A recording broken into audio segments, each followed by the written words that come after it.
omujulizi wa Bobi.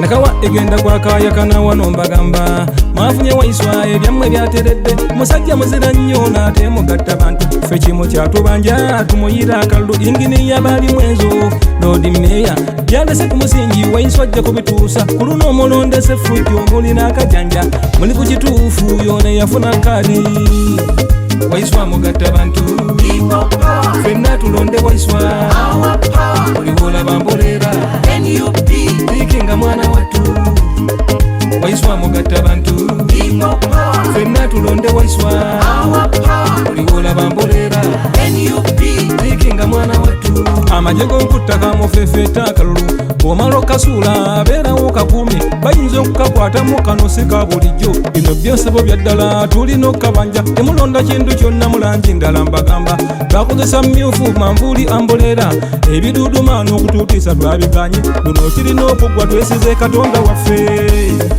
Waiswa mugatta bantu ffenna tulonde Waiswa oliwola bambolera Ikinga mwana watu Waiswa mugatta bantu ffenna tulonde Waiswa oliwola bambolera Ikinga mwana watu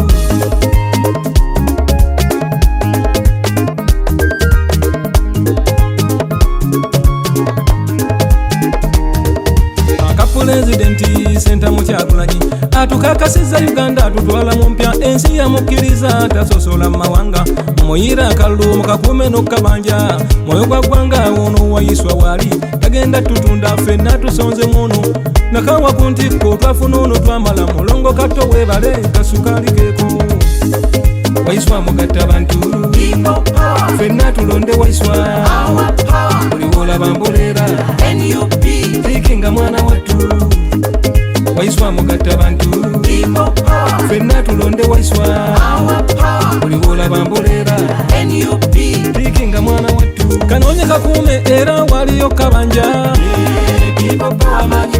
tutikinga walyambulera mu Uganda yonna luno kirina okugwa ensolo ku kizigo kweri kanonye kakume era waliyo kabanja tutikinga walyambulera mu Uganda yonna luno kirina okugwa ensolo ku kizigo kweri oliwola bambolera Ikinga mwana watu amajego nkutaka mufefeta akalulu omalo kasula abeerawo kakumi bayinza okukakwatamu kanosika bulijjo bino byosebo byaddala tulina okkabanja temulonda kintu kyonna mulangi ndala mbagamba bakozesa myufu manvuli ambolera ebiduduma n'okutuutiisa twabiganye luno kirina okugwa twesize katonda waffe Waiswa mugatta bantu ffenna tulonde Waiswa oliwola bambolera Ikinga mwana watu Waiswa mugatta bantu ffenna tulonde Waiswa oliwola bambolera Ikinga mwana watu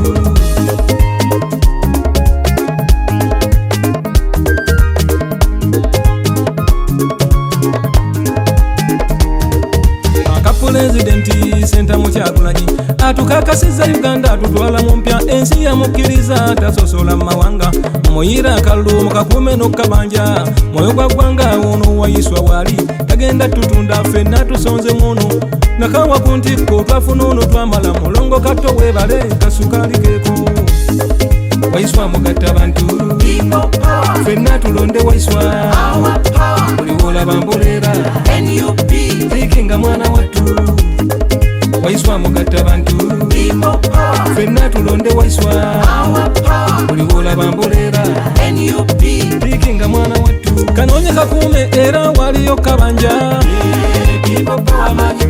tutikinga walyambulera mu Uganda yonna luno kirina okugwa ensolo ku kizigo kweri kanonye kakume era waliyo kabanja tutikinga walyambulera mu Uganda yonna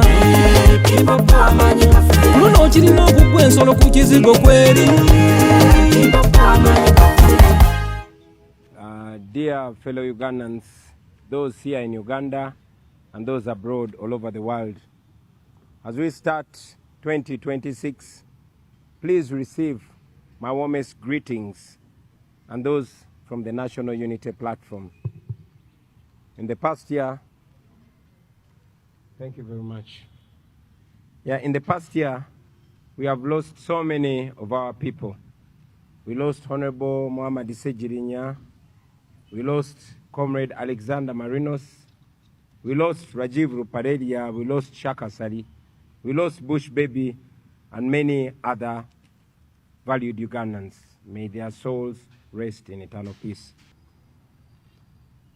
Friends, as we remember those that we lost in 2025, we must also think of the many who were abducted, those who were tortured, those who disappeared, exiled, murdered, or simply threatened into silence, just for supporting the struggle for a new Uganda. Since he was abducted on 27th of April 2025 and personally tortured to near death by dictator Museveni's son, Muhoozi Kainerugaba, Eddie Mutwe remains captive in prison without treatment or trial. Machete Yasin, Ashraf Kalanzi, and many others have now spent 5 years in Chitalia, also without trial. Now, to add to that list, our deputy spokesperson, Alex Waiswa Mofumbiro, Comrade Olivia Lutaya, Achileo Chivumbi, Bobi Giant, Bobby Young, Doreen Kaija, Sam Mogumia, who is still missing to the present day. And only 2 days ago, on the list, Sarah Birete was added. 2 years ago, on the 16th of November 2024, Dr. Kizza Besigye was abducted from Kenya, smuggled back in Uganda, and sent to prison, where he also remains to date. On Monday this week, a judge of the High Court rewrote the law when he denied Besigye bail on grounds that Besigye must first tell court whether he is guilty or not guilty. For those who do not know our law, a prisoner to be given bail must not plead guilty or not guilty to the charges against them. Meanwhile, many families are still searching for their missing relatives, and many of our people carry physical and mental scars from unlawful detention and brutality. We stand with them, and we continue to help and support them whenever we can. Be at the polling station as early as 5 or 6 in the morning. Those who stuff ballots, they do it very early in the morning before most voters turn up. Your presence will therefore be the first line defense against ballot stuffing. Now, after casting your ballot, after voting, please listen to this in capital letters. Stay at the polling station. The law allows you to stay 20 meters away from the polling table. Stay there and observe the rest of the process calmly and attentively. And we've always encouraged you, we continue to encourage you to use your camera. Even if the internet might be switched off, please use the camera and document on video everything that will be going on at the polling station. Please keep your eyes wide open at all times. When the counting ends and the results are declared, please remember that the law is on your side. Remember that. The Presidential Elections Act requires that once the counting ends, a copy of the DR form, and DR means Declaration of Results.